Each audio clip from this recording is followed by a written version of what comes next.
Assuming because our internet is good. What on, sports fans? Welcome back to another episode, another live. We haven't been live in a while, Rush. It's been a while.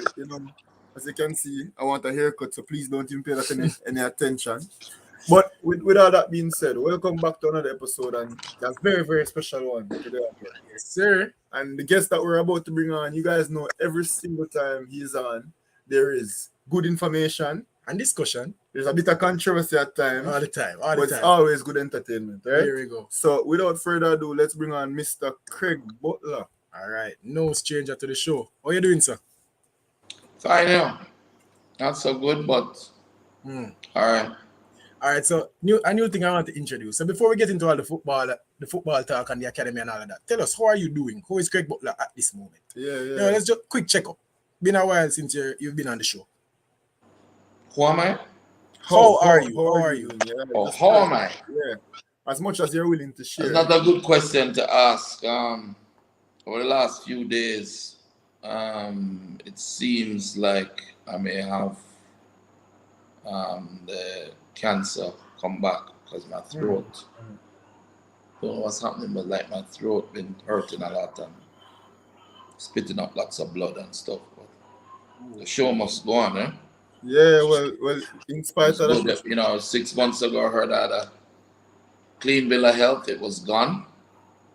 Very excited, and then throat started hurt. So, but I don't know, but the work that I have to do, so we'll just do it, yeah? Yeah, but I know you're a man that never stops working. So, well, we hope. Rush, if there's anybody that's going to beat cancer, He will be Craig Butler. Yeah. Mind over matter, right? Yeah, man, beat it once, can beat it again. I'm not sure that it's actually back there because I've not been to the doctor. Yeah. But I know the feeling. I know what it felt like the first time. Same feeling come back, so. Well, the prayers thank you so much for giving us the time regardless. It means a lot. All right. If it anything to help the development of sport and young people in Jamaica, I'll do it. And this is part of the way of getting the message out. So even though I don't necessarily like media, I have no choice but to utilize the media to get my message out, whatever that message is. So. Makes sense. For We sure. appreciate it. So the first thing we want to take on, as I said, it's been a while since you've been on the show. We want to get a quick update on the Phoenix Academy. Last time we spoke, you had some players going overseas. Competitions were going on. We had international football. Talk to us. In addition to the under 16 football, the local high school under 16 football competition. Yeah. So Phoenix was involved in a lot of things. Give us an update as to where the young Phoenix prodigies. Yeah, Jamani Bell played for Ulmas, did well. Yeah. Dylan John for JC did well. So did Daniel Scarlett for Ulmas. I think Ulmas went to the final against Jamaica College. Two of JC's players also played for Phoenix, so it was good. Leon came down, watched the game, took pictures with the boys after. Phoenix boys, so it was 2 from JC, 3 from Ulmas. So it was good. We moved on. We're preparing now for our tour in August, which will be our top tour. This is the mature tour, I call it, where I've had the boys taking them on tour, the same group from they were 12, 13. Yeah. Now they're 17, 18, 16 plus. So they're at the point where after going and meeting the clubs and beating some, building a relationship, building a name for themselves, the players individually. Now we're going to go back again and face off with them again, and this time with hopefully a contract and a checkbook in hand, the clubs. Sure. So we are looking to get Whisper out there, looking to get Dante, looking to get Duvy, Buster. Xander will be joining us on that tour as well. Nice. So we've been doing well. Craig Butler is all right. The family is good. We're trying to, we've gone through a lot, We've gone through a lot as a family over these last 2 years, Issue with Kyle, my big son Travis being hurt for me and literally pulling away just to because he's angry that I keep forgiving. Um, Kyle being seriously damaged by what the JFF did to him and how he hates football as a result. He doesn't want to play. And me pushing because I believe there's so much talent. Leon overcoming injuries and really bad press and people treated him really badly in the media.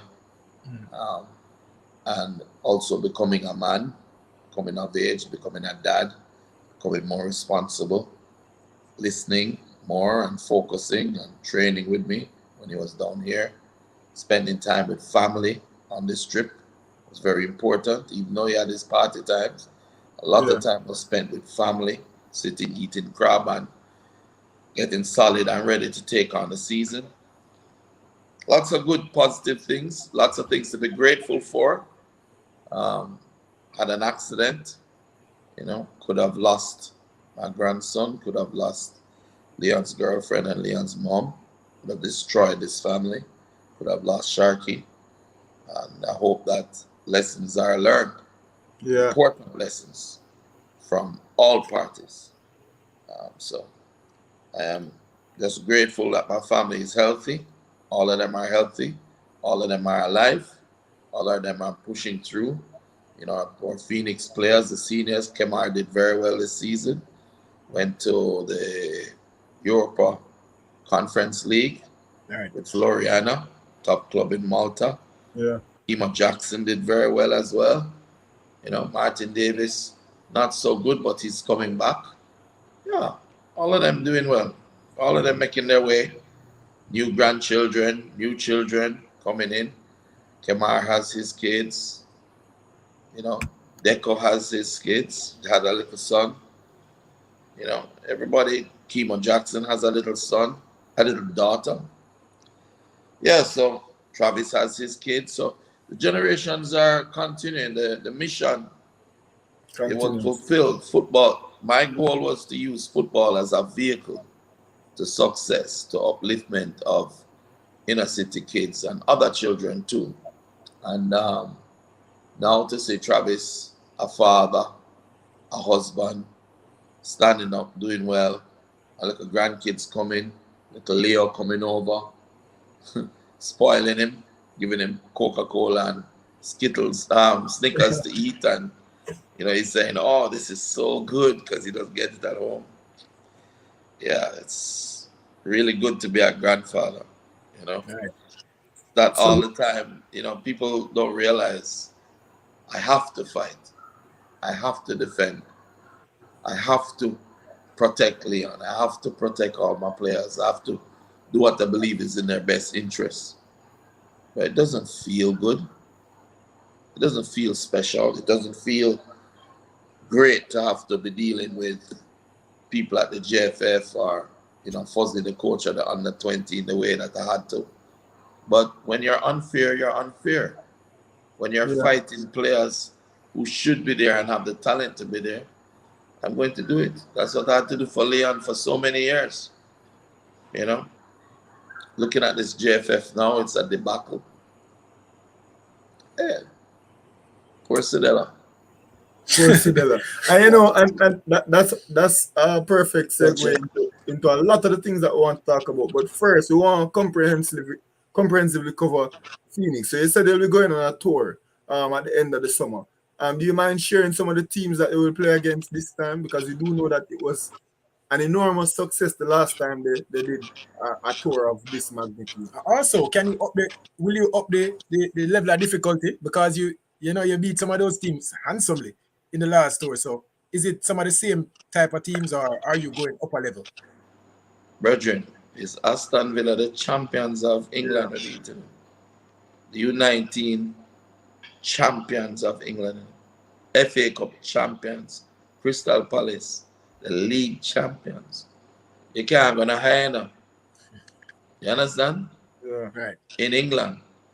So, yes, we're looking to play Sheffield. We're looking to play Wolves in England. Those are some Atletico Madrid, Real Sociedad, Valencia, Real Betis, I believe, Spain. Genk, Anderlecht, Soccer Talent Academy, Pinot Canali, um, Academy in Belgium, possibly Leuven. I'm waiting on Coach Mark Bryce to give me the go ahead for that. Um, Over in Belgium, Dortmund, Leverkusen, Coach, possibly one of the those are some Colognes. enormous names. That's a tour. That is a tour. Yeah, man, we're looking to make some money. We're looking to get our players in now, transferred. We have the next Leon Bailey.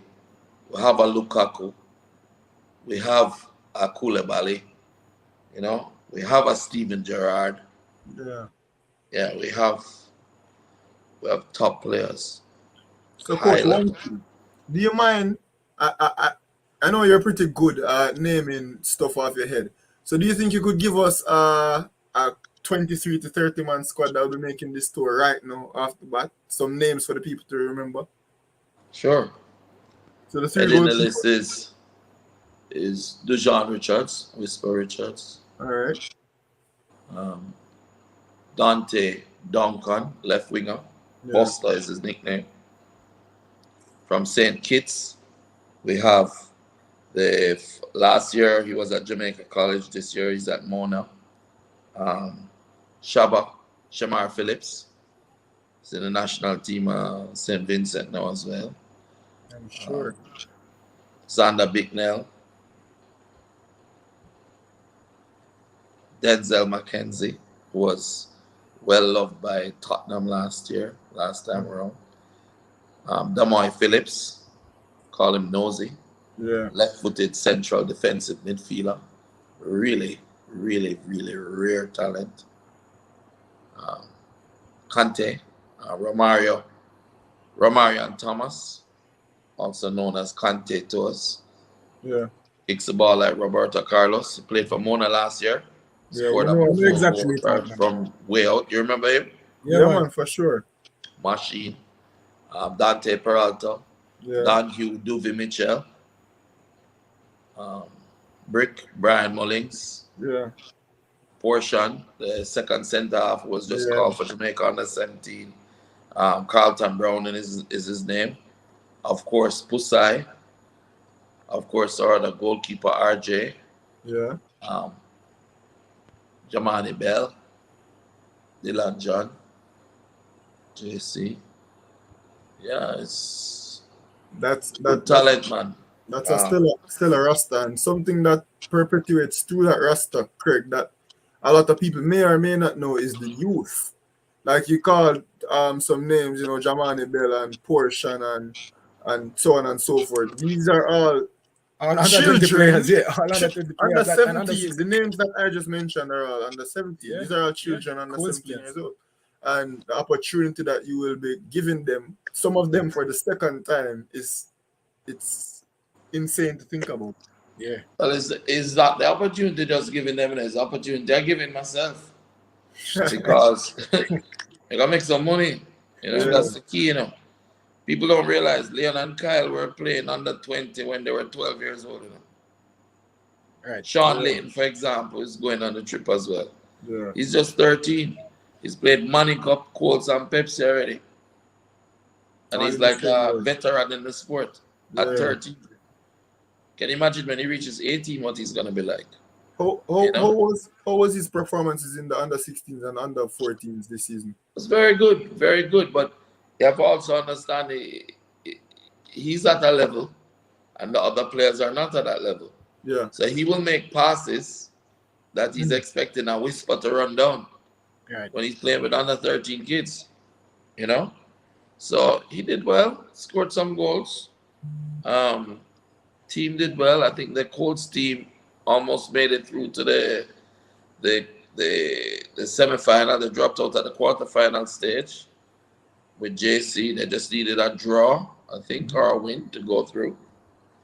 And I took Dante Peralta at that time and took him to Real Sociedad, right in the middle of all of that, which tells you where my head is at. My head is at the development of Jamaica's footballers.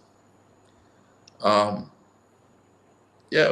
very happy about what's happening. It's a different You have to, you see, it's so difficult for a player to go on a trial and make it. You get 2 weeks to go to a country maximum, sometimes 1 week.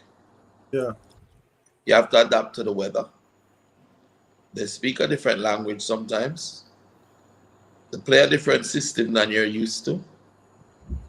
They're not going to pass the ball to you because most of their friends are playing and you might be trying to take one of their positions. A lot of adaptation culturally to happen in 1 week and impress. But when you're going as a team and you're playing against them, the coaches, the technical directors will see them in their own environment with players that understand them and playing in their own systems. And then it will be easier for them to see the talent of the players. You know? So. And that's a perfect segue. You spoke about Dante Peralta, who would have left and went to Real Sociedad. I know that you would have also brought 3 other players. Tell us, how was that experience for them? Because I assume that they would have learned a lot and garnered a lot of things going forward from the experience. Talk us through. And also the outcome. Like what we know, some players went to Malta, Costa Rica, Sociedad. What's the outcome on that? Well, the outcome is simple. We have offers on the table already. Yeah. They really love the 4 that went to Real Sociedad. They love Dante and Whisper more than anyone else. They like both Dovey and Buster as well.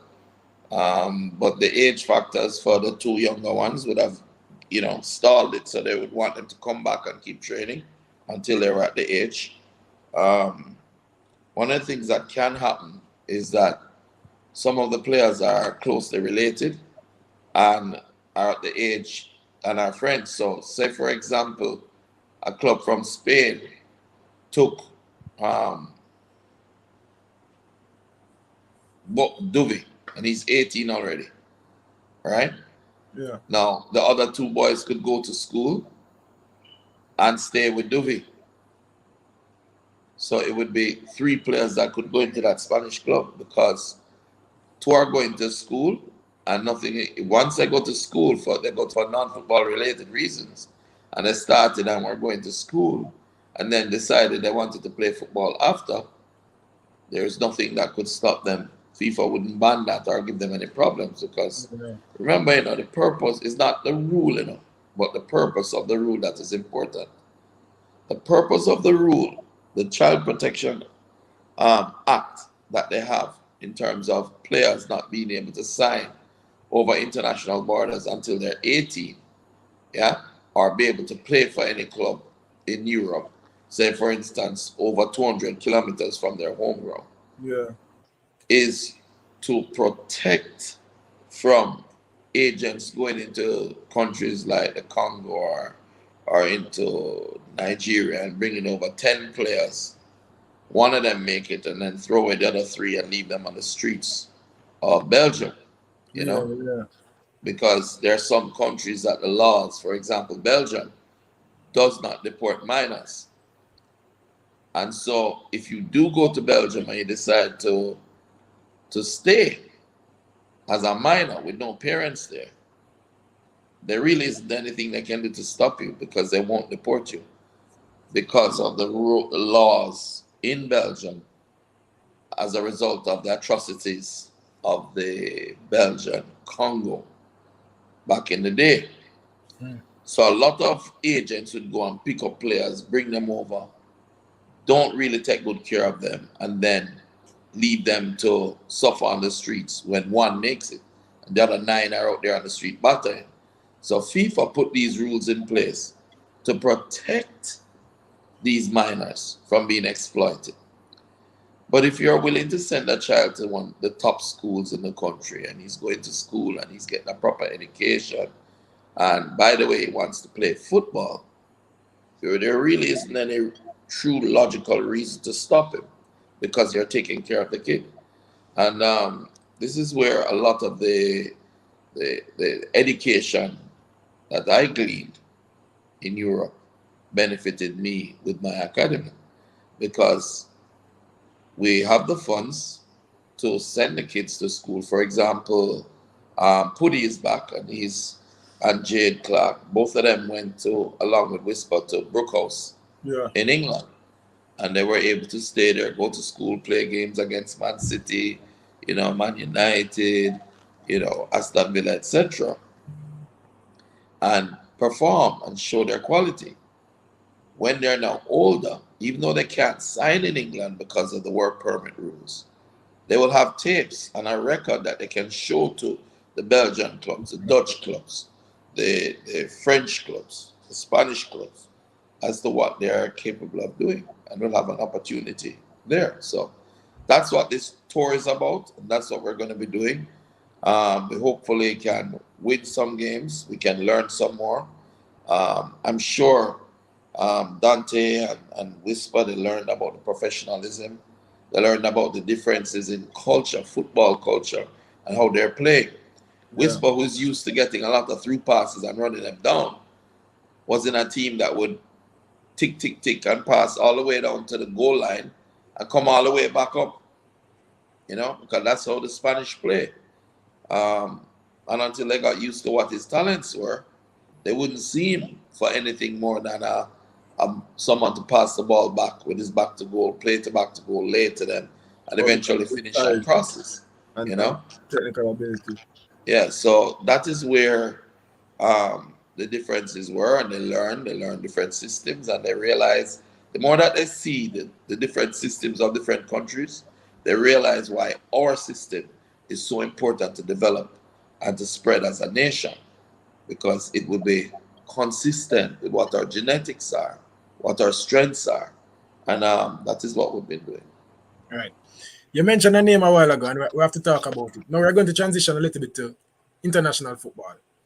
The under-20 Reggae Boys played a competition in June. But before you go ahead, Rush, Coach, you said Alexander was going to accompany you guys on this trip. We know that he's currently,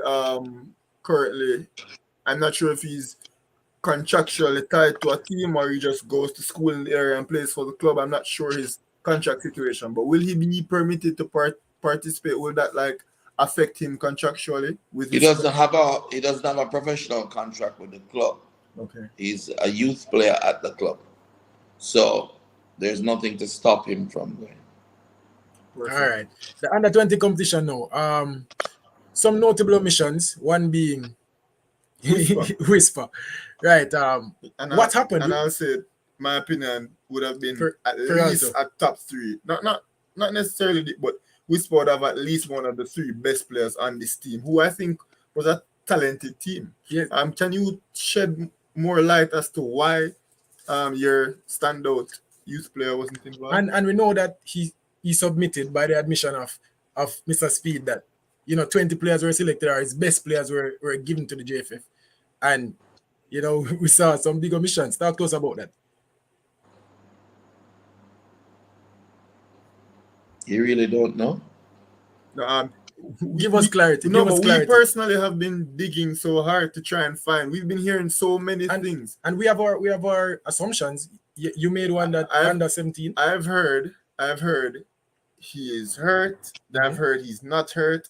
I've heard he was omitted because he wasn't good enough for the position. And I've heard that he opted not to go. I've heard that. Have you followed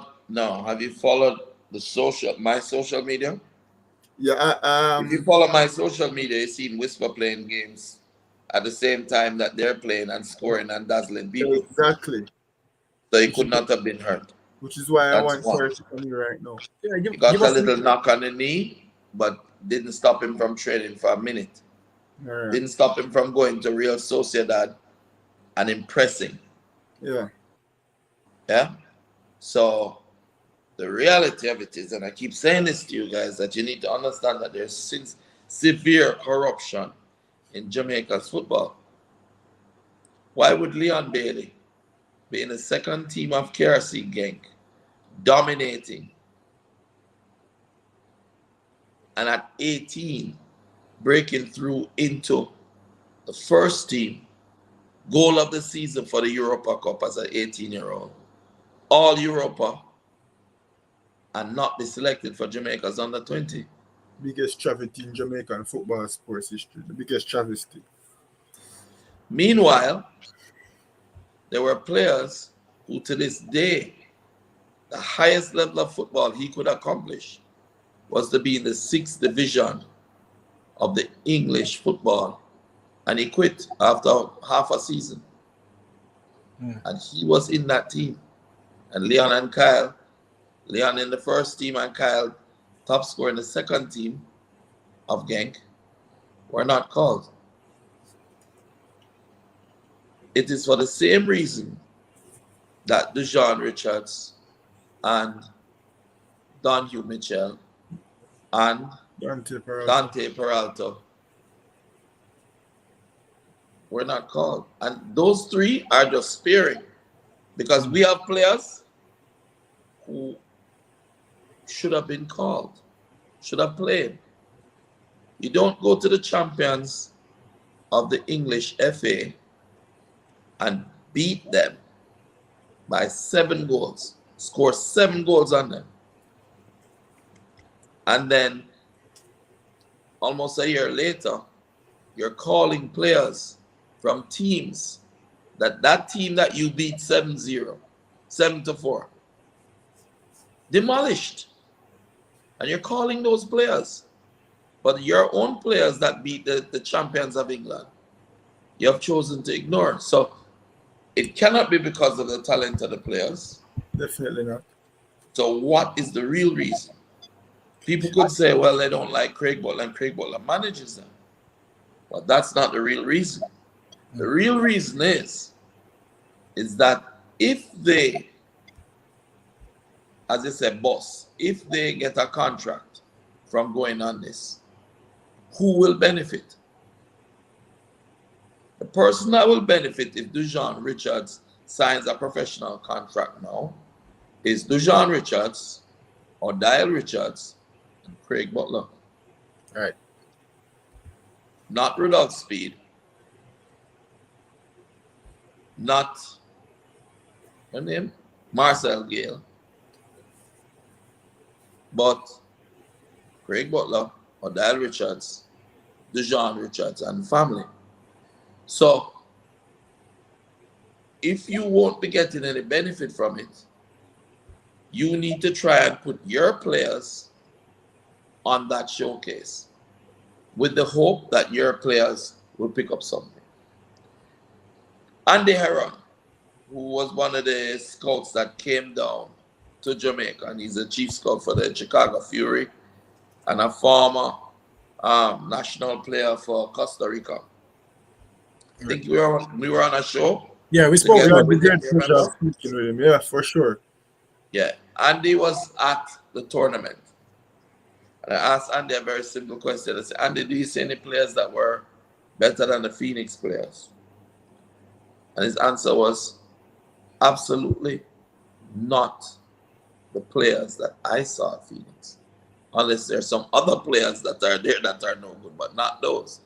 Those players were much better than that, right? Right. So the truth and fact of it is Speed. Speed hires coaches he can manipulate. Yeah? Right. Speed pushes his players in and takes players like Whisper out, and is willing to even put in an English player because that English player is already suited. So when people are looking to sign a contract with a player, all they will see is his player. Now, Xander Bicknell was offered a contract at Tulsa. Turned it down. And he was offered that contract when the head coach at Tulsa came to Jamaica with the rest of the group.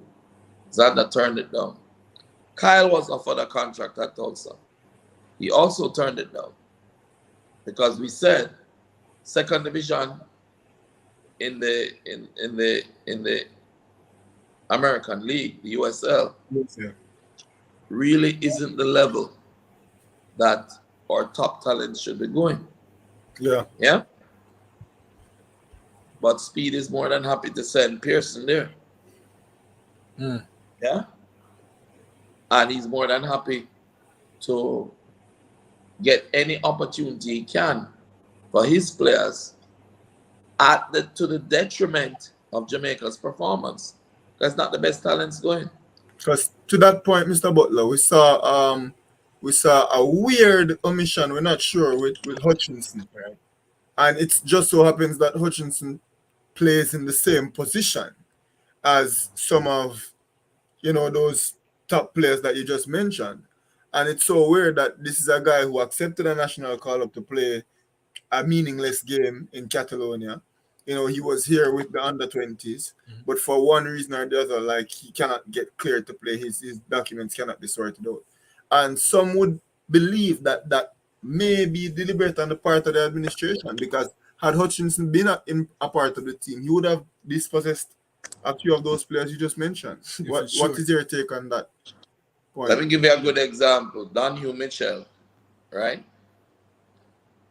I remember the day I walked in and I saw the physio of Jamaica trying to work on Donahue Mitchell. And I was like, what are you doing?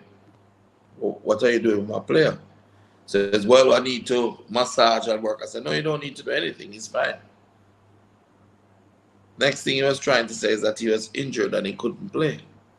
Meanwhile, the central defender that they did carry, I'm not calling a name, that they did carry, spent 3/4 of the time on the physio bench trying to fix him and patch him up to play. He was damaged. So how does that math work? Donahue Mitchell, I would say he's in my top 3 best players.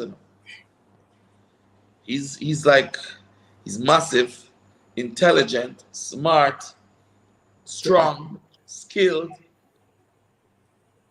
You know who you should try and get on the show? Peter Marshall, the younger brother of Tyrone Marshall. Right. He came down, I was scouting him and saw him. And immediately he said Tyrone needs him at Cincinnati. Respectfully, I love Tyrone and I love Cincinnati, and great for them, but Donahue Mitchell money for me is in Germany or in Belgium. So it's not a situation where we will take anything we get. And that's the difference. It's not a situation where we're going to bow down to the JFF and Speed and negotiate with him to give him piece of what we have in order for the boys to play. It's better don't make them play them. Facts. If playing for them country mean that they have to give Speed money out of whatever transfers we do to get them in, it don't make sense. That type of corruption, it has to stop at some point, All right, Mr. Butler. Let's stay on the under 20. One player that was a breakthrough, and some would say, he impressed. Yeah, one of the top players in the competition. Xander Bicknell started on the bench, but played 90% of the competition. As soon as he got his chance. Yeah, he took it. Talk to us about that. Intense or something. As in get the break, straight acceleration. He never stopped. And that's exactly what we saw from Xander. So first I want you to shed light on why he wasn't starting, if you know. Because a lot of people didn't see why Xander wasn't starting initially. And then what are your thoughts after he... Yeah, how did he grasp the opportunity so well? Yeah. In that 4-3-3 formation, yeah, you need a workhorse. You need a creative midfielder and you need a box-to-box. Remember the first game that they played? Yeah. Who were the players that started in the midfield? Pearson, the JC7, Duncan. Yeah, I don't remember the central, the person who played behind them. But what do you mean the person who played behind them? The person who played behind them was Pearson. So yeah, Pearson was playing like kind of an 8. And then they have Listen, there was no defensive midfielder in that first game. That's Malachi. I guess that's the point that I was trying to make. Because he was like an 8. And what they were trying to do was fit in the real good attacking midfielder, which was Duncan. Yeah. Was creative, yeah? And who doesn't do any defensive work. With another attacking midfielder who didn't do any defensive work, which was Pearson. Yeah. Yeah? Now, if you don't have anybody like that, you have no middle. Defensively, they just walk through the middle, which is what they did. It was evident. How to score 5-0? Yeah, something embarrassing like that. Okay, now, immediately as that happened, I took to the airwaves. I don't know if you remember, I started totally attacking Fuzzy Gale. Yeah. Yeah? Although to be fair, those attacks would have commenced long before the beginning of the competition and stuff like that. From even before I was attacking him. Yeah. And I was attacking him because, okay, Xander deserves to be in that team. But had not Fuzzy been the coach of Waterhouse and Xander been who he is, he would have fought out Xander too. Yeah. But I guess being the... Because if you can't fight out Whisper, you're going to fight out Xander. The only reason that he never fight out Xander is because when he come back, he wouldn't have a job. Simple. So are you saying the connection between Bruce Bicknell and Waterhouse was the only reason? But Xander deserved to be there. Yeah, so it wasn't and when eventually I had to shout and go on bad. And he got his chance because everybody was saying Fuzzy's an idiot. Yeah? Yeah. Yeah? Then Xander got to play. And once Xander got to play, it was shown why he should have played. All right.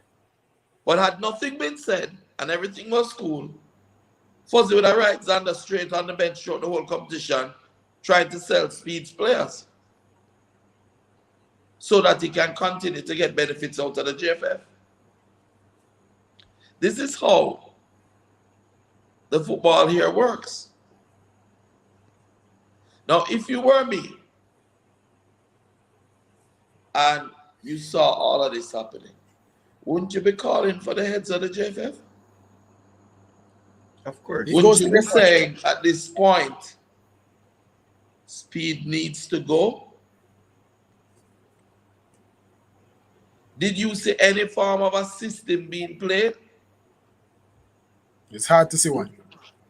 Me and Rush spoke about it. Me and Rush spoke about it on our channel, and we were saying... No, we beat them, man. We were saying, as talented as a team that we produced, the way they were playing... It's awful. Was completely oxymoronic to the talent that they possess. Let me tell you why they're playing awful, which is what people don't get. And that's why a Phoenix team could have gone to that competition and walked through it. We'd have been in the World Cup right now. If you just take Phoenix and send them. Here's why. Phoenix trains Monday to Thursday, 3 to 6, and Saturday morning, 7:30. And in between that, we'll have games. Give you an example. Skylar McFarlane was the top scorer of the prep school and won prep school. He has been with Phoenix. He's now 13. Skylar has been with Phoenix since he was 2 years old. The systems that we play at Phoenix, Leon comes home and he's 10 years older than these boys that are playing that are 16 or 8 years older. And he comes home and it's as if he never left. Some players even don't even know. Why? Because we play the same system. They were trying to use the argument that they didn't have enough time to prepare. That's what Fuzzy was trying to use. Didn't have enough time to prepare. Only 2 weeks or some foolishness like that. So if all the other players play for clubs, and FIFA only allows a certain amount of time, 1 week, sometimes 2 week instances for international breaks. If all the other countries have the same rules that Jamaica has, it means then that they would only have the 2 weeks to prepare, or less, not? Yep. So why is it that these other countries look like them have some form of semblance of system and organization and tactics? and we don't. The question is very simple to be answered. We do not have a national system that we have applied across the board, that all the clubs and schools play. We do not have 2 to 3 days a week where under 15 comes into the national, the best under 15s in the country comes into the national program, best under 13s, best under 17s, best under 19s, and learn the system and take it back home to their teams. We don't have any of that. Everybody is doing what they want to do, and everybody is supposed to be trying to fight to see who is the best coach, rather than trying to work as a unit, rather than working with a system put in place by the head. Now, if the head of the GFF is, for example, at the time when Leon was there, Vin Blaine or a Rudolph Speed, Ruddy don't really understand anything about football systems. He's not educated in football at all. And I can say that because up until 2011, I used to also believe that I knew everything about football, because I grew up in Jamaica. I played Manning Cup, I played Major League, I played Premier League, I played for Solarfield with the best players under Mark Mendel. We win minor league, we got Manning Cup finals. I've achieved as much as I could here. Right. Believe I'm going to go US, we play Fort Lauderdale Strikers, Fort Lauderdale Lions, Boston Bolts, 3-year All-American as a player. And I thought that I knew about football until I landed in Austria, then went to Belgium, then to Genk, then to Ajax. And I'm spending 2 years at Genk on what you call a practicum, where I have to work with the coaches in a particular team. I think it was the under 17s, and follow with them and work with them and support them and coach as well and learn. Then Ajax, then Trenčín in Slovakia, then Germany, till eventually I coach in a Malta Premier League. But the fact of it is that I only knew 2% of what I needed to know. I knew nothing about what a national system or culture was. I knew formations, 4-3-3, okay. But how the system works is, how do you use that 4-3-3? What is the option A for the left back? Or what's his first pass? What's his second pass? What's his third pass? What's his fourth pass? Fifth pass? Sixth pass? And if the first pass was the holding midfielder, then he would know he has to find and show, because he's the option A. And everybody else, instead of the attacking midfielder coming down to where the holding midfielder was, he'd be stretching because he knows it's not him supposed to get the ball. Then maybe the first option for the holding midfielder is to get it to the attacking, and then the attacking to thread the needle, as in the case of Phoenix, because we want isolated 1v1 situations where wingers are taking on the opposing wingbacks. We want isolated 1v1 situations where we're playing into a striker like Whisper for him to hold up the ball or turn. We don't want to play tiki-taka football like Spain, because the Spanish people are small and quick. These things are things I didn't know. And these things are things Speed still doesn't know. Because every time I got to watch a Premier League match, within 5 to 10 minutes. You guys ever see me at a Premier League match out there? No, 5 to 10 minutes, I'm asleep. 5 to 10 minutes, I'm out like a light. What's the man? Chacha. But not in prep school. It's that boring. Prep school much more exciting. But with that said, Mr. Butler, you spoke about Europe. Let's make a quick segue to Europe, right? And speak about the man of the hour. We wanted to touch on the under-20s, but really and truly what this Hold on, show... Wait, go back to that question Amanda just posed a while ago. Real quick. All right, so you're saying it's all good and well to be theorizing and fantasizing about system. It takes many years to train the right people and spread it around. And a lot of coaches will use their own system. You want to reply to that person? Yeah, in a sense.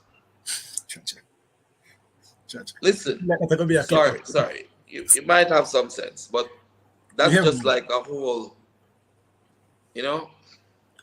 Dude, you have to start somewhere. If we had started 10 years ago, we'd have a system already in place. We'd be playing as a unit. But to be saying that it takes many years, I remember one of my greatest, sayings I've heard is, the journey of 1,000 miles begins with the first step. Mm-hmm. Yeah? Yeah. You have to. It is the responsibility of the governing body of football in the country to ensure that they put a system in place. They can't tell me it take many, many years to do it. I know because I did it. Sure. Phoenix has a system. And you can't tell me, whatever. We are beating the best that England has to offer.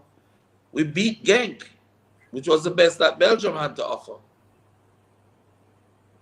We beat Dutch teams. So it's not, I'm not showing off either.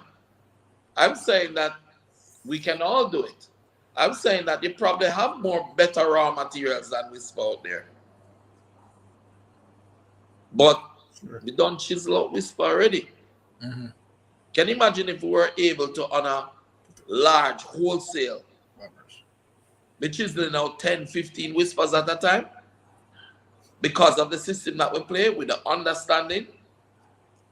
Have you looked at the Costa Rican national team that draw 1-1 with us? They're 36-year-old. Yeah. So don't tell me it's all good and all of that. Just stop majoring in mediocrity. Mm-hmm. Making excuses. Yeah. Just do it. As Nike said, just do it, bro. Just get up and do it. It's lazy people that say that to them. Bridget, this morning I get up.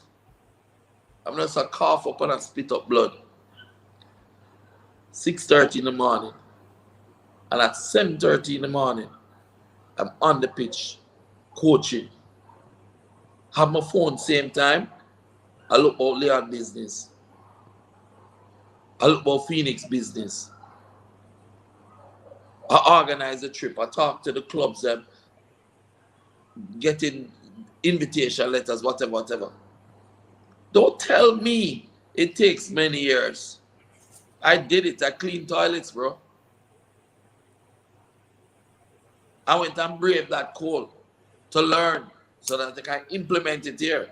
The problem I have is all these people are just so hell-bent on seeking their own achievements that they won't just say, all right, since one man got, why recreate the wheel? A man gone through the door already. Good follow him now. Yeah. Instead, you have beat down door where you can't go through, while me have doors open already. If it's a corruption thing, everybody can eat food. If all of the players then working and developing in a proper system, you don't think Pearson would be a better player? You don't think the Cavaliers players would be better? You don't think the little player who I'm busy at kids would be a better player if he could have used both feet? Or Rochester? Rochester trained with me. Rochester cannot use him right foot at all. Train with me. As a youth, I'm a rate as a person. Very good player. Yeah? But he has a major weakness. You cut in and him right him dead. Yeah. When him trained with me, I'm like, Rochester, you can't touch the ball with your left foot. You have to use your right only. So the reality of it is not about Craig Butler. It's not about Leon Bailey. It's about Jamaica. You don't realize that we have a problem already. You don't realize the minute Leon get a little success and score a little goal and put on a little glasses and show two jewelry in the media, people start to attack him. Waiting on him to fall, waiting on him to make a mistake. Yeah, man, and it's good you brought that up, because that's exactly where we want to go now. We have to talk about it. So we want to talk about Leon's we're gonna talk about this season. And the end of the season, when he put on Jamaica colours and he started coming to itself. But what we really want to ask you about before we get into the positive, we want to speak about last year, which I guess is consensus not a great season. But surprisingly, nobody's beating Liam Bailey. I don't see much people saying, he's a flop. I haven't seen that narrative. I feel like they're not saying that now. At the end of the season, they were saying it. Just before the last two games, they were saying it. And it was it's not good to do that to a player, especially his own countrymen. Yeah. Yeah? Walk us through the season and could you shed light as to why he wasn't as acclimated to the English game as we would have assumed? No, that have nothing to do with it. Listen. Ecclesiastes, there's a time for everything under the sun. What do you think of Arjen Robben? Yeah, brilliant player, one of the greatest wingers of all time. Yeah. All right. Make us take some time on the sun work. All right. Get out your phone or whatever Google machine you have right there, and type in Arjen Robben transfer marked injuries. No, man. Injury plagued, man. You Google for Arjen Robben has had more injuries than John Reid Boat. Arjen Robben have an injury every month. Leon Bailey has been injury-free all the way to 22-year-old or 23-year-old. Yeah. Then JFF take the man and carry him in a plane economy for, 9 or 10 hours, and then put him on the pitch and ask him to play a game. Do you guys remember when I lashed out about that? Yeah, man. Leon immediately got an injury. And that was the first injury. Now, as time goes by, you will get injuries. If you're going to have a career of 15 to 17 years playing professional football, you're going to have periods of time when you have injuries. There's going to be adaptation times when your body adapting to the weather, the differences in the weather. Difference in the cold in Belgium, different from the cold in Germany, and different from the cold in England. 3 different type of cold. When you get up in the morning in Belgium, you can get blistering hot, then pouring rain, then freezing snow, and then blistering hot again in a one day. When you're in Germany or Austria, the cold feel like knives driving through you when the wind is licking, brother. Then in England, it's so damp and dense that you can barely breathe. So there's adaptation. Now, okay, him get an injury. While he's adapting, by the way. Yeah, while he's adapting. The question is the league hard for him? I don't know. Are players of African descent considered to be what they call blind horses, meaning just runners with the ball?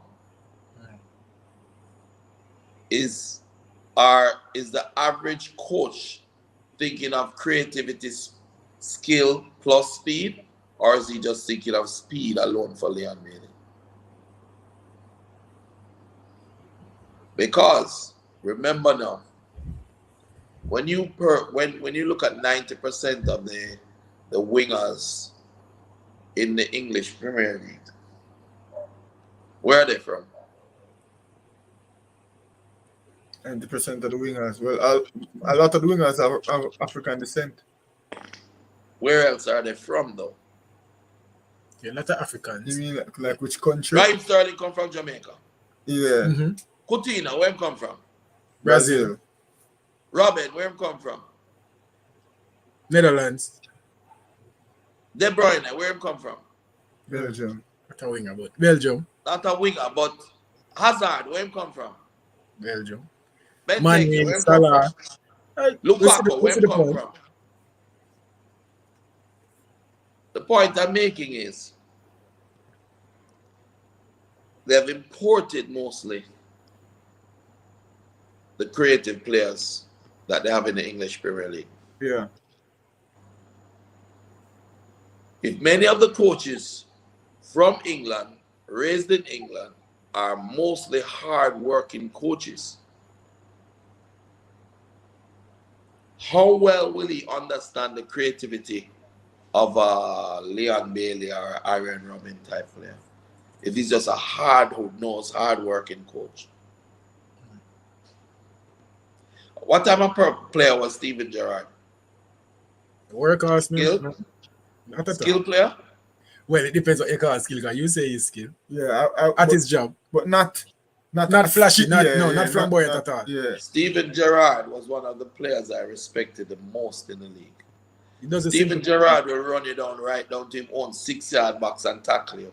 And run all the way back up and score on you from across. One of the best English midfielders, if not. Hard-nosed, shoot powerfully, do the work of 3 midfielders, put in the work, left, right, and center. What happens when you take a Ferrari and you give him a truckload to carry? He will not carry the load. You tie on a trailer on the back of a Ferrari, what happens? It's not going to go.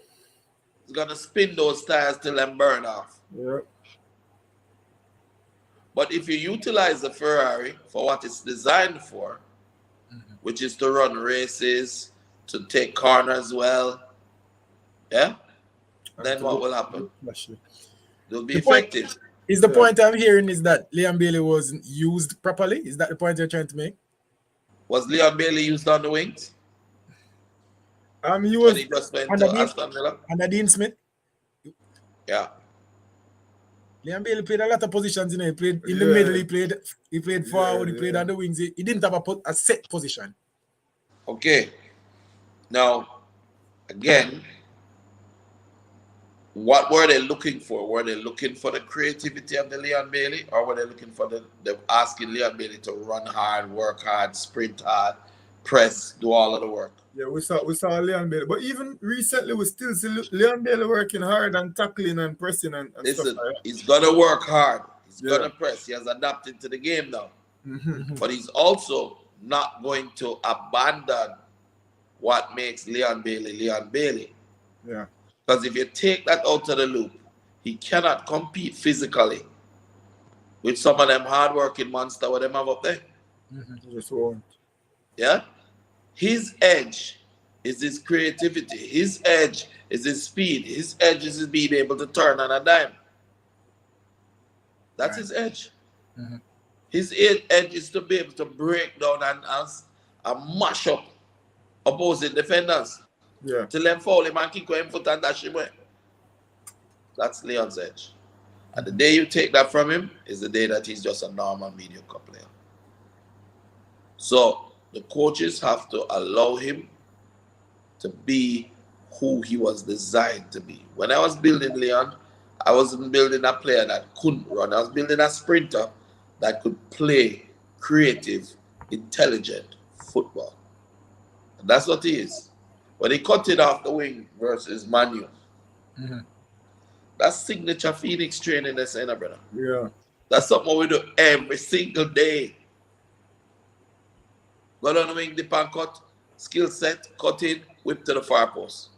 You see, we spotted that over and over and over. You see Buster do it. Don't you guys come and see training already? Yeah. Now that you see? Yeah, I've seen Whisper do that quite a few times. All right. So the question is, Did you see that in last season from Leon? No. Not at all. Well, towards the end when Gerrard took over, he was playing as a winger predominantly. No. He was playing as a winger after I make a phone call. The World Cup But and the phone call was, okay, you obviously didn't really want this player that came here. Maybe we need to look at options. Because this player that came here is a creative winger. You need to allow him to show you what he can do. Give him the chance. And they did. And that's when he started to perform. Yeah. Right. Yeah. And that's why it's so important to have a manager, because I can say these things and everybody, including Stephen, will probably say I'm a rude, feisty, pushy manager. And Leon is a nice, good, decent guy. And that's how it should be. You don't want Leon talking to the coach or talking back to everybody about whatever they do. It's my job to do that. Right. So It's my job to prepare him. what kind of relationship would you say you have with one Steven Gerrard? Because he is the manager at the moment for Liam Bailey. No, he's like, listen, I have a great deal of respect for him. But football is like a game of chess. One of the most important things that you need to know when you play chess is how to use your chess pieces. Yeah? So I think he's figuring out who Leon Bailey is, who he really is, what his capacity is. Leon is untapped. Leon, I told somebody, I think maybe about 4 months ago or so, that Leon is operated at about 60% of his capacity. You understand? Yeah. Now, all these comments that Gerrard made, if you look back at some point in the season, he was saying he needs to show his creativity. He needs to show that he wants to play for the team. He needs all of those things, but that is already who Leon is. And as you can see on the screen, we've illustrated some of the comments that he said about him. A lot of because Liam Bailey, I'd say, had a great preseason, came on. And as I said, not only preseason, towards the end of the season, and for Jamaica, and going into the international. Do you know what Leon did the first day he landed in Jamaica? Educate us. He went to training.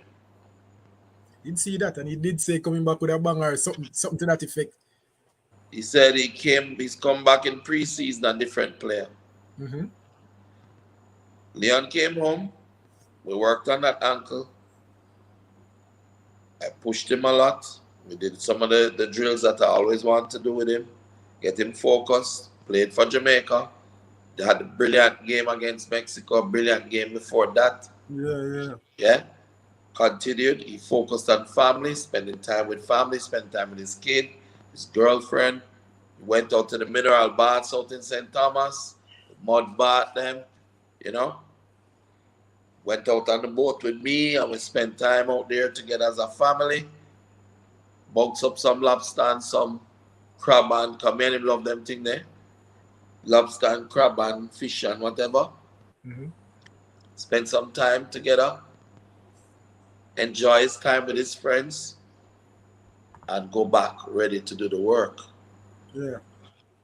With his body feeling stronger, fitter, better. His mind knowing what he has to do. Yeah.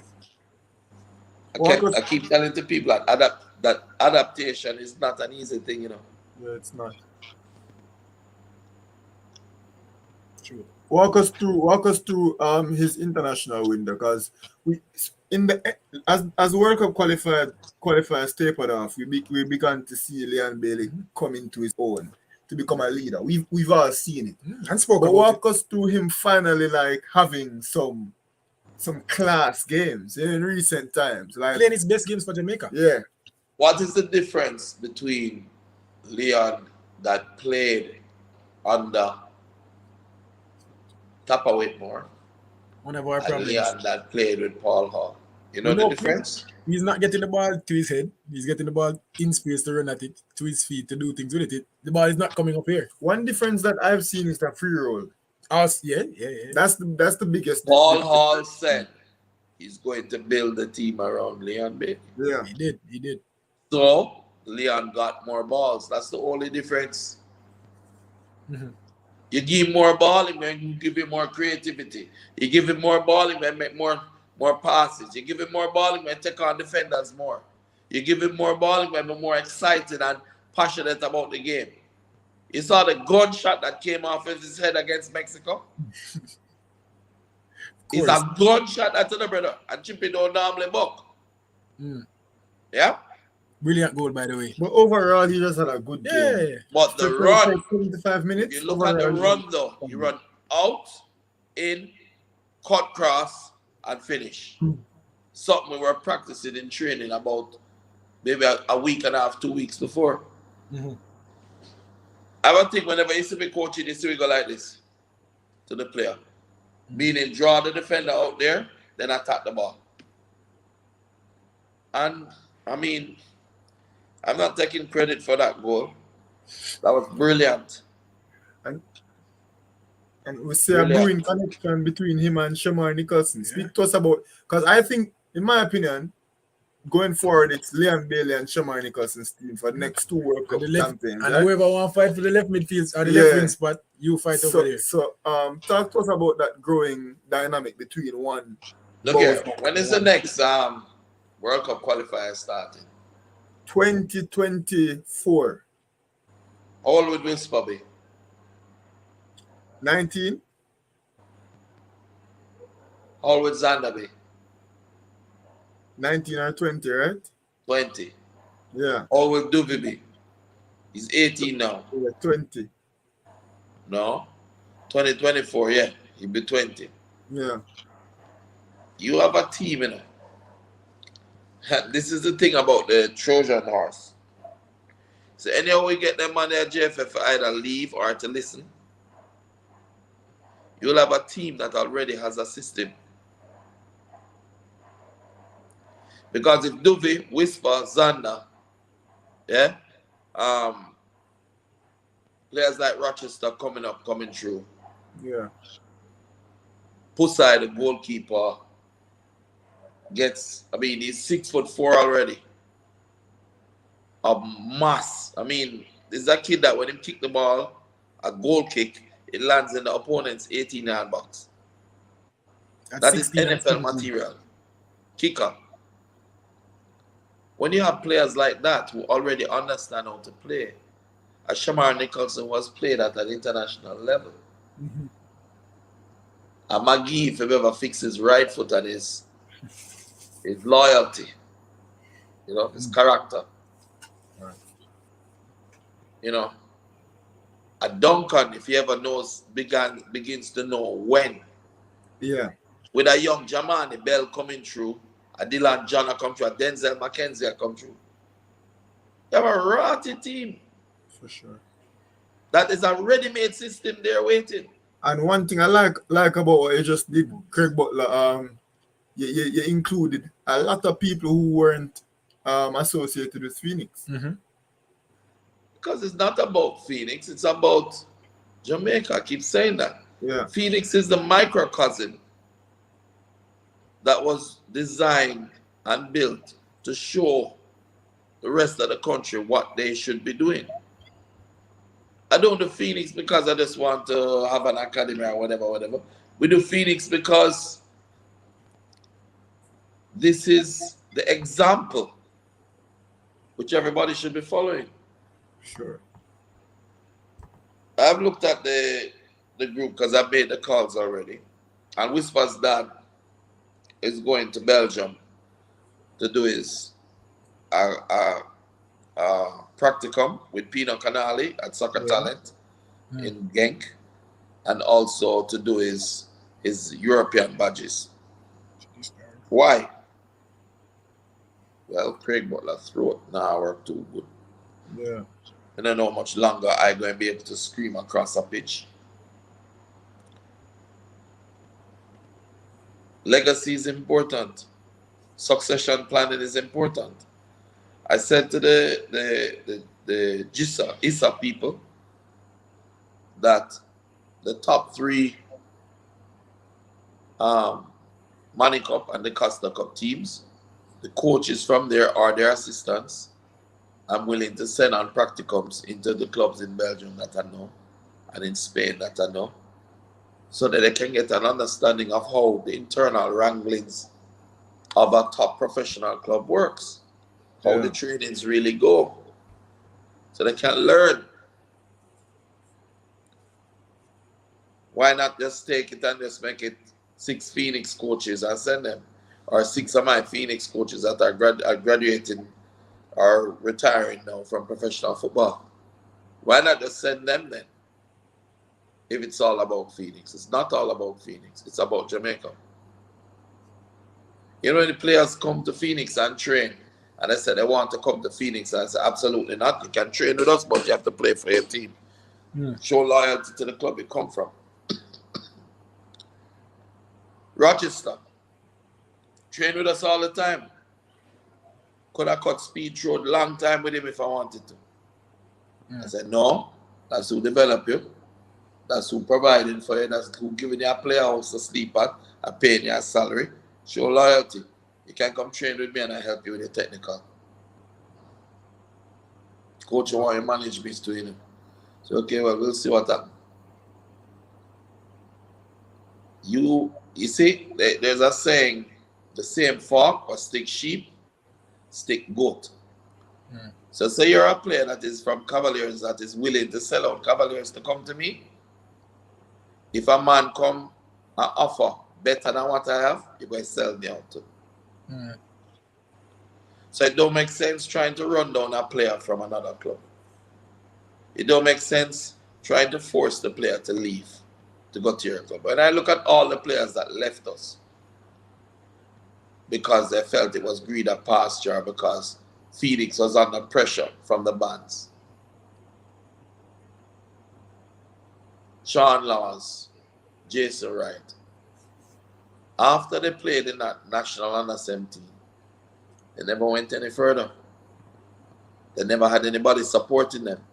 They came right back to Phoenix. Because they're just going to use you.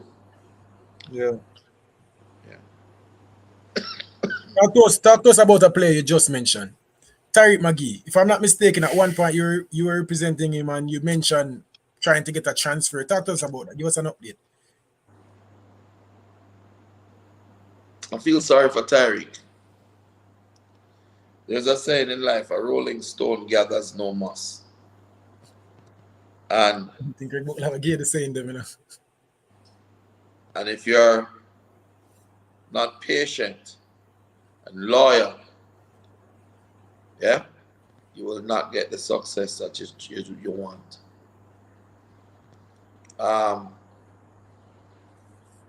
Tariq was having a frustrating time, obviously, at Belgium, the Belgian club that he was at, because originally they placed him there, and the academy that owns that club wanted to put their players in the shop with them. So he was getting pushed to the back burner, not get many games. And a huge part of the reason why they could push him was because he was not technically sound. His right foot, right side wasn't good. So he come to me for help. I took him in, trained him on the right foot, work with him over and over again, and really believed in him. Fight to get him his chances in that national team again, because they were pushing him to the side. Kappa was pushing him to the side. Went on Sportsmax one day and pushed for him to play against Costa Rica, and he did play against Costa Rica, and he did create the goal that made that 1-0. At that time, though, Jamaica was, I would say, 20% behind in the evolutionary model compared to what they are now with Paul Hall. And he went back to Belgium, and Topper to spite him, didn't call him again for the national team because he was now associated with me. Instead of doing what Leon would have done, which is to stick it out and say, nah, leave, and God look on it and bless him and create an opportunity, he got up and went to an agent that worked in an organization that I was already partners with the owner. So he leave me, run go sign with a little small fry agent while I was already dealing with Emeka, the owner of the club. On principle, I just basically cut ties, you know. Okay. And for me, if a man can't keep his word, gave me his word, I didn't need a contract with him. I said, give me a word and I will do my best for him. Yeah. Didn't keep his word. And for me, he's young. He's young. He has a lot to learn. Yeah. And I'm sure he's learning it. So Because is there one any thing I've learned, you know what I've learned over my years, if I could take out these gray hairs and go back, one lesson I've learned, which is solid, is there's something named karma. And whatever see you sow, that you're going to reap. facts? You see, if you every time I ever did something unfair to somebody, I get it. It pays to learn, as they say. Some of us learn it the hard way. Yeah. And I used to say this thing over and over to Leon and Kyle when they were growing up. I say, a wise man learns from his mistakes. A wiser man learns from the mistakes of others. Yeah. I didn't make enough mistakes in my lifetime that if they just look at me and just don't do what I did, I'm good. They'll be okay. Yeah. But there's also a saying that the greatest fallacy in life is believing that everything that can be learned can be taught. You know? Yeah. It's the greatest Because fallacy. Yeah. it is a fallacy. It's not Yeah. true. Because there are things that you learn that nobody can teach you. You have to go through it for yourself. I remember when I was a little boy, I still remember. And I was like 2, maybe 3 maximum. I was trying to put my finger into the socket in the wall. My mother used to go, Craig, no, don't put your finger, don't put your finger. And every day she would do it, and every day I'd be trying to put my finger until one day she said, just love me. This is the first time I get bzzz, I get a little shock. Never go back. I never put my finger in the wall again. To this day, I don't even like plugging in things in the wall. Lesson well learned. Yeah. You know. Understood. Before we let you go, obviously we're not gonna go too long. Yeah. One final thing on Liam Bailey. What can we expect from him this season? Talk to us about that and why would you say that? From the agent's mouth. Yeah, because you're supposed to be talking to him quite Yeah, often. yeah. You speak to the manager. Tell us what to expect Well, at Aston Villa this just season. to preface it, great I would say international maturity. Go for it. Because I saw a lot more of that in him. Now, maturity, humility, yeah, gratitude, more of a team player.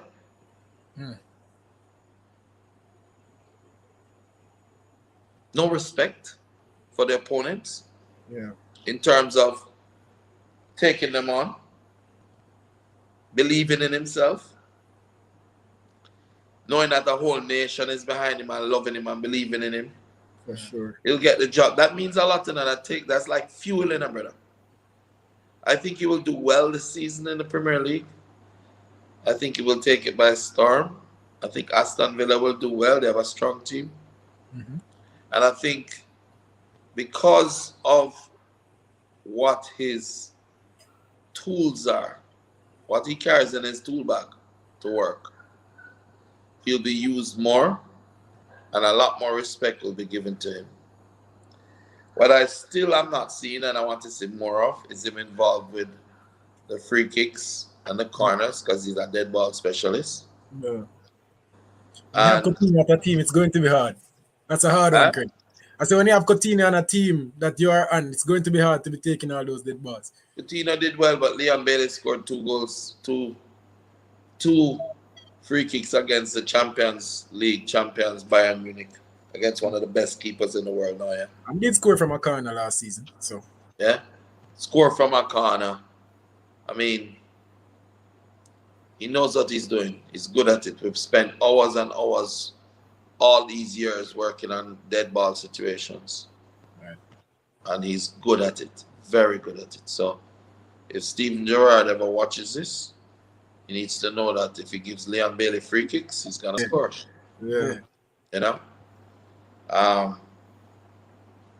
And that creativity plus that speed and movement, yeah, I think he'll do well this season. What he has to do is to ensure that he stays injury-free and do what I always told him when he was younger, beat them from far. In other words, don't get too close to those defenders where they can kick you. Beat them from a distance. You know? Change your pace, change your direction. Yeah, he got all the tools. I think he'll do very well. And to add to that, Steven Gerrard, a quote that I didn't even put up. Steven Gerrard did say, Leon Bailey's problem has never been form. It was fitness. So all these things you're talking about, I agree. Leon Bailey, we're not doubting his quality. But once he stays fit, I'm expecting a good season. Anything else you want to cover? No, I think you covered it. I want to shed. I don't want to keep it too long, but I want to speak to you about something. There's a general football discussion about the women, you know, our successful women and the whole fiasco. You know, we saw it with the JFF and under 20s. Now we're seeing it with the. What do you think of how the women's football is being run, and do you think the male team should follow the blueprint? Yeah. You know, have a somewhat of an independent branch of the JFF running. Just imagine what would have happened if I was running the men's team. Yeah, because not the JFF. We just need a branch to run the men's team. The men's team. Yeah. Just imagine the amount of agents that I know that would be working with the national players, the amount of clubs that would be looking, the amount of structure that would have come to. You ever see Phoenix how structured they are when they travel? Yeah.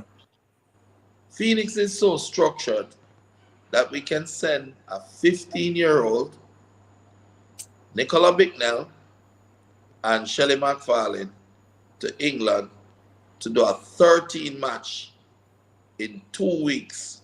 And that 15-year-old is your daughter, correct? Yeah. Yeah.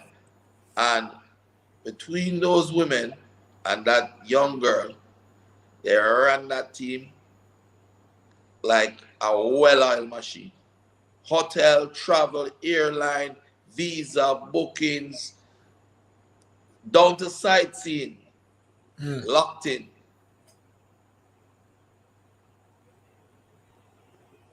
You have a lot of people that are here and willing and able to help Jamaica's football go forward. This method that the JFF utilizes to keep people out, which is their voting process, the constitution needs to be altered so as to allow people who have the capacity to help and to lead be given that chance to do so. By allowing Sidela to do what she did with our national team, it shows what can happen. Yeah, for sure. It is the same genetics, that the same blood that run through those women's veins that run through the men's veins. And the same women that have qualified for 2 consecutive World Cups. We could be doing the same with the men if only the JFF would be willing to allow people with competence to come in and help. I don't have nothing to gain. Yeah, I've already made my name. I've already accomplished a lot. I'm already set to accomplish a lot more with the Whispers and the Zanders and the Dante and the Dubbies and the Busters and the Pussies of this world. Yeah? I've accomplished a lot with the Leon Bailey, the Kemar Reeds. I don't need to prove anything else.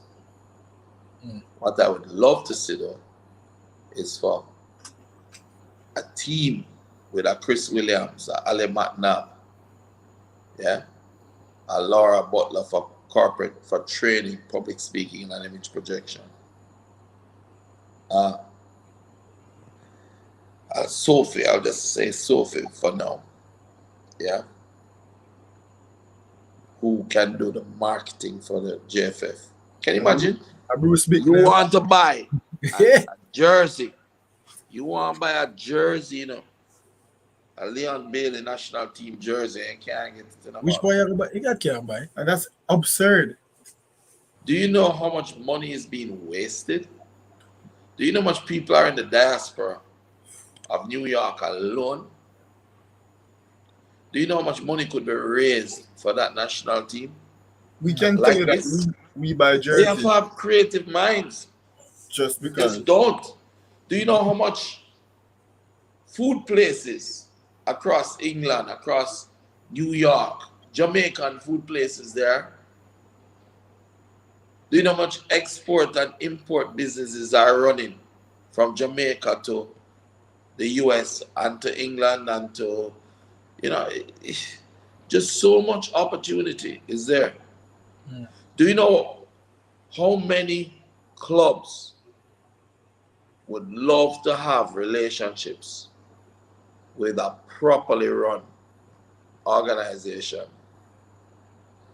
and be able to get players into their programs?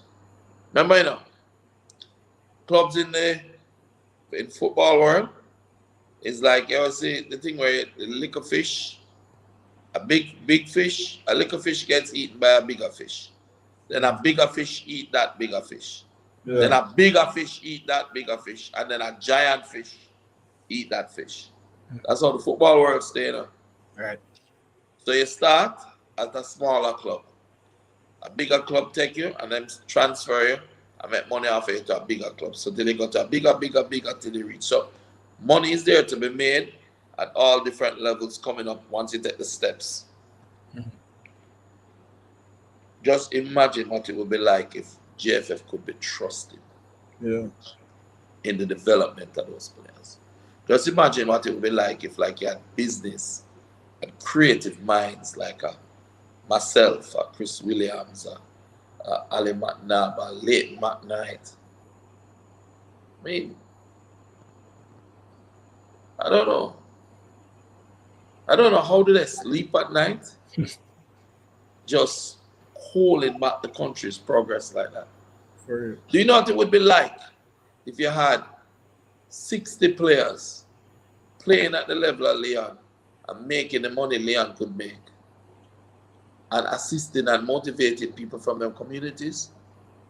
You could almost eradicate poverty in Jamaica. You know? I tell you, because I'm sure what Leon Bailey alone is doing for what you and Leon Bailey are doing for the boys that you are around, probably 30, 40 boys. Yeah, that we see, life changing. So imagine 60 people doing that for 30, 40 other boys.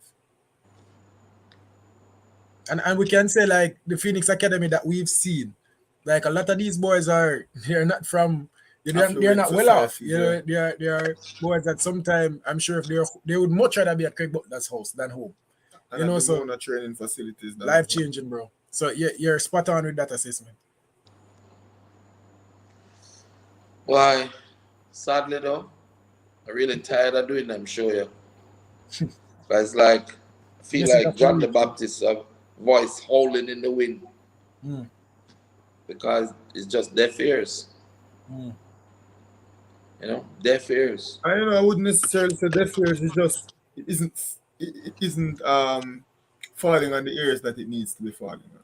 Yeah, man, in a couple. But they're definitely there are definitely people out there who hear and listen and agree. 100% agree. Yeah, And want change as well. In couple years time, bro, programs like these and channels like these will be so powerful that whatever. What are they going to do when in 1 year from now, I'll have 10 more professional players playing?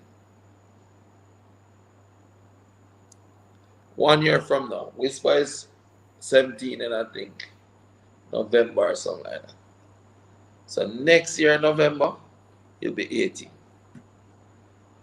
What, as them Leon used to like to say, what am I gonna do you know?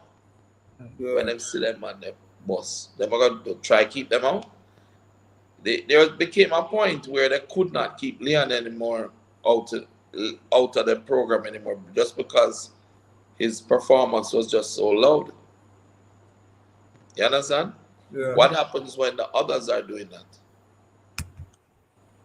Look at Kemar Reed right now. Kemar Reed should be in that national team easily, you know. Easily. And he's not. Anyway. Yeah, I man. remember I tell you something sick, so I forgot. Yeah, man. We're gonna let it go, you know. Must say, much respect, much respect for passing through. You know, you gave your word that you came and you delivered. Always good conversation whenever we're on the show. So big up. One final question, because we're done on a good note. Where's the ceiling for Liam Bailey? You're looking for one more transfer, or you know, just playing in the top level in the best league in the world. Is that the great achievement? One more transfer coming? Leon isn't done yet. He hasn't started yet. He's probably gonna have more. But right now, he's a villain, and up the villa, he needs to perform. He needs to help his club, and he needs to focus on his club. We're not thinking about transfers now. For sure. All right. Even in this transfer season, remember that we don't want to hear that. Yeah. He needs to settle, establish, show what he can do, and then after that, we can think about it. But right now, he needs to show what he can do for his club, show his commitment to his club. You know, the club committed. They paid a big transfer fee for him. Good salary, good life. Yeah. And he needs to just put in the work and make sure he delivers for them. Because you know, football is not, you know, much people don't realize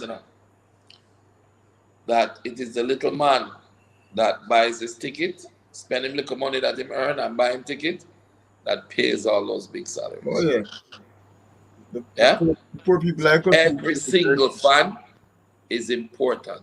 Yeah. And when you take that pitch, you must understand you're representing every single one of those fans. So humble, do your job. All right. Mr. Butler, as Rush said, thanks a lot for coming on. As you know, we Jamaicans say, drink up some ginger tea and the throat will get better right away, you know? All right. So. But prayers out, you know, Mr. Butler, and thanks again. Yeah, man, respect. All right, man. Yeah. All right. All right, bro. Good show. Yeah. You know, whenever Craig Butler come on our channel, bro, it's going to be a good one. So 70 people in the house. I haven't checked the likes all night. Yeah, it was too captivating for that. But listen, people, me I gotta get vexed right now. But the thing is, bro, you know, this one was sedate and calm, and you know, we have like an intellectual football conversation. You know, we love to have those types of discussions. You know, people. First of all, we must thank you guys for pushing us over 2,000. Yeah. You know, that's big. We appreciate it. You know, it's all because of you guys. And without you guys, we couldn't even be here doing this right now, having the opportunity to speak to the people who we speak to. You get me, I say? Yeah. We want to apologize for the inconsistency because we've seen at least one comment that has, you know, has called us out for it. Yeah, but you know, ups and downs, and we have to deal with the challenges. We have to improve the channel, bro, and everything will take time. So, few. So that's basically it. You know, in Alkaline, so cut and come back with the formula. Yes, people. So we're still there, you know, we still try to upload as best as we possibly can. But due to, you know, a few hitches or consistency might be a bit less. But one thing is for sure, you know, a few things are for certain that we will be back and we're back even harder than we were before. And of course, and people look out for more, man. Look out for a lot of things coming up. You know, the EPL starting back. I want to shout out something. Last year I started it and I will start again this year. Fantasy Premier League. I don't know if anybody on the live right now watch or play fantasy, but we're going to have a This or That Sports TV Fantasy League. And we're going to have a fantasy show. So people, stay tuned for that. World Cup is coming up. Premier League has start back. Schoolboy football. Schoolboy football has start So, back. as you guys know, one of the many pillars that we built our channel on was our unprecedented schoolboy football features. And those will be coming back in very, very short order. That's what we started with. Yeah. And it did great. Yeah. You know, we were getting thousands of views before we even had 200 and 300 subscribers and some videos. So, we're going to do it this season, and it's going to be even bigger and better. You know, as we said, we're improving our channel, we're improving our content, we're making it better for you guys. So, starting at the end of the summer, right before Manning Cup and the Costa Cup starts, This or That Sports TV will be on top of it. Yeah, man. And also, if there's something that you want to see, sports related, of course, or maybe not. People we responded to some comments. You know, Christmas came and we did some Christmas videos. So, if you want to see a specific type of content, let us know in the comment section or live chat, and I'm sure if we like it, we'll do it. But yeah, bro, that's all the updates. Apologies, all of it. Thank you guys for tuning in. And only one way to leave the stream. You need to do 2 things to leave the stream. We can wrap it up. No, 2 things to leave the stream. First of all, I'm going to give them the maths. Real quick, no. That was a cue. Each one of you guys, sorry, I missed the cue. If each one of you guys can get us 5 subscribers, do you know how many subscribers that would get us? So we still have 50 hanging on. If 50 people right now that's watching can get us 5 subscribers, bro, we're gone. But yeah, and then so subscribe to the channel. And the final thing you need to do to leave the stream is to hit the like button. That's it. Very simple. You're not charging, not cost no money, and things are gonna come with a cost money. You know, merch and everything. It's so cool. But not yet. Just subscribe and like. That's all. Do it right now before we can. We're gonna end the stream in a few, but we're going to some time to subscribe and like the video. There we go. Let me check the likes, bro. And if it's up there, we can leave, but make a check. All right, I go. It did there 40, now there 53. How are watching people that go? So like the stream. Yeah, like it before you exit. Yeah. You know. But yeah. We that, bro. It was a good discussion. Must say. All right, people. For now, this was This or That Sports TV. Until next time, we're out. Yeah.